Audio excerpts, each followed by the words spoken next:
Shalom, salam jumpa dalam acara Light of Revival pagi hari ini. Dan firman Tuhan yang akan kita renungkan terambil dari surat Galatia pasal 6 ayatnya yang keempat.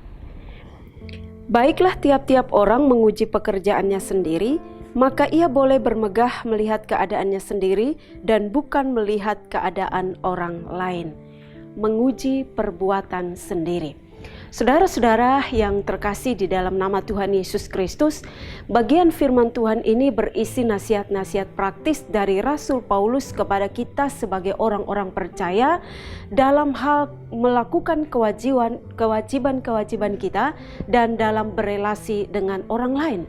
Dan salah satu nasihat yang diberikan oleh Rasul Paulus adalah supaya kita harus menguji atau menilai pekerjaan atau perbuatan kita sendiri. Nah, saudara, kata pekerjaan di sini kalau kita melihat di dalam terjemahan lama itu menggunakan kata perbuatan. Dan oleh karena itu, nasihat yang hendak diberikan oleh Rasul Paulus di sini adalah supaya kita memperhatikan atau kita menilai segala perbuatan-perbuatan kita atau tingkah laku kita. Nah, adapun hal-hal yang perlu kita perhatikan di dalam menilai perbuatan kita sendiri, itu yang pertama adalah standar atau patokan apa yang kita pakai di dalam menilai perbuatan kita. Dan tentunya kita semua sebagai orang-orang percaya tahu, mengerti bahwa yang menjadi standar utama, patokan utama di dalam kita menilai seluruh perbuatan-perbuatan atau tingkah laku kita tentu adalah kitab suci, tentu adalah firman Tuhan. Karena firman Tuhanlah yang bisa menilai dan menentukan apakah perbuatan kita, apakah tingkah laku kita itu benar atau salah. Nah, itu yang pertama. Yang kedua yang harus kita perhatikan adalah apa yang menjadi tujuan utama dari kita ketika kita menilai perbuatan-perbuatan kita atau menilai tingkah laku kita. Di dalam ayat ini kita melihat bahwa ada beberapa tujuan ketika kita menilai perbuatan atau tingkah laku kita. Yang pertama tentu adalah supaya kita mengetahui apakah nilai atau dalam menilai perbuatan atau tingkah laku kita itu kita sudah mempergunakan standar yang benar atau tidak, yakni kitab suci. Yang kedua, tujuan utama kita menilai perbuatan kita adalah supaya kita tidak menjadi pribadi yang sombong, kita tidak menjadi pribadi yang angkuh.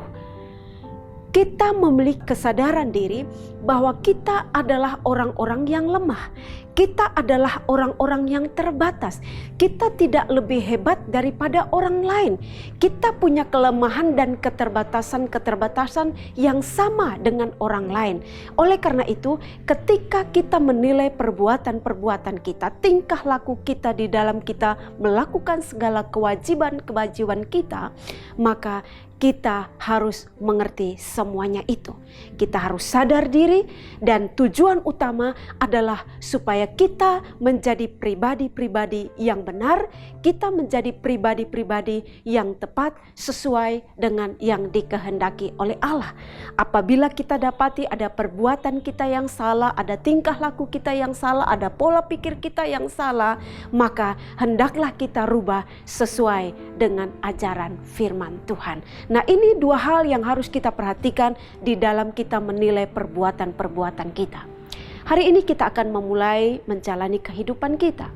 Apapun pekerjaan kita, apapun aktivitas kita, apapun perbuatan kita, mari kita perhatikan dan kita nilai. Ketika kita melakukan sesuatu, nilailah apakah perbuatan kita, apakah tingkah laku kita, apakah pola pikir kita sudah sesuai dengan firman Tuhan atau tidak.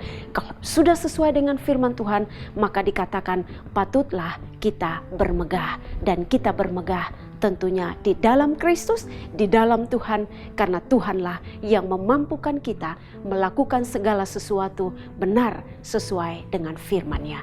Tuhan memberkati kita. Mari kita berdoa. Kami bersyukur untuk pesan firman Tuhan pagi hari ini. Ajar kami supaya kami punya cara yang tepat, standar yang tepat di dalam menilai perbuatan dan tingkah laku kami sepanjang hari ini, supaya segala sesuatu yang kami buat bukan untuk menyenangkan kami, tetapi untuk menyenangkan Tuhan saja, dan kemuliaan hanya bagi Tuhan pula.